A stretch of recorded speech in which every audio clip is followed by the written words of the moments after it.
মায়ানমারের রাখাইন রাজ্যের নিয়ন্ত্রণে থাকা বিদ্রোহী সংগঠন আরাকান আর্মি এখন বাংলাদেশের সীমান্ত এলাকায় তৎপরতা বাড়িয়েছে। বাংলাদেশ সীমান্ত ঘেঁষা রাখাইনের বড় একটি অংশ বর্তমানে এই বিদ্রোহী গোষ্ঠীর নিয়ন্ত্রণে। সীমান্ত জুড়ে বাড়ানো হয়েছে বাংলাদেশ বর্ডার গার্ড, বিজিবি ও কোস্ট গার্ডের সতর্কতা ও উপস্থিতি। বিভিন্ন সূত্র জানায়, আরাকান আর্মি বর্তমানে অস্ত্র ও অর্থ সংকটে রয়েছে। সীমান্ত এলাকায় সক্রিয় থেকে তারা মাদক পাচার, জেলে অপহরণ, ট্রলার ছিনতাই এবং রোহিঙ্গা অনুপ্রবেশের সিন্ডিকেট গঠন করে তহবিল সংগ্রহ করছে।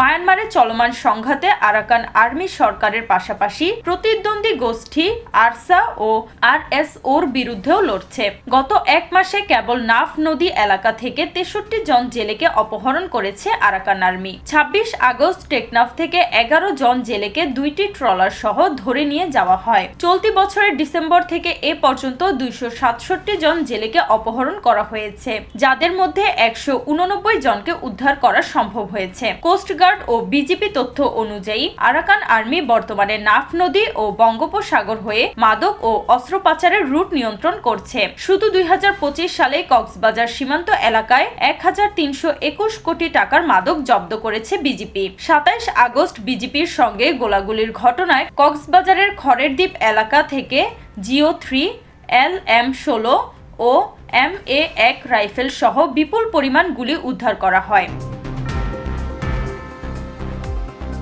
একই সময় এক তরুণ আরাকান আর্মির সদস্য পরিচয়ে আত্মসমর্পণ করেছে। রাখাইন রাজ্যে আরাকান আর্মির নির্যাতনে পালিয়ে আসা রোহিঙ্গাদের মধ্যে অনেকেই বাংলাদেশে ঢোকার চেষ্টা করছে। জানা গেছে, টাকার বিনিময়ে রোহিঙ্গাদের সীমান্ত পার করিয়ে দিচ্ছে আরাকান আর্মি। এ অনুপ্রবেশে স্থানীয় একটি চক্র যুক্ত রয়েছে। বিজিপির অতিরিক্ত ফোর্স মোতায়েন সহ নতুন ব্যাটালিয়ন গঠন করা হয়েছে। সীমান্তের জলসীমা নিয়ন্ত্রণে কোস্ট গার্ড ও টহল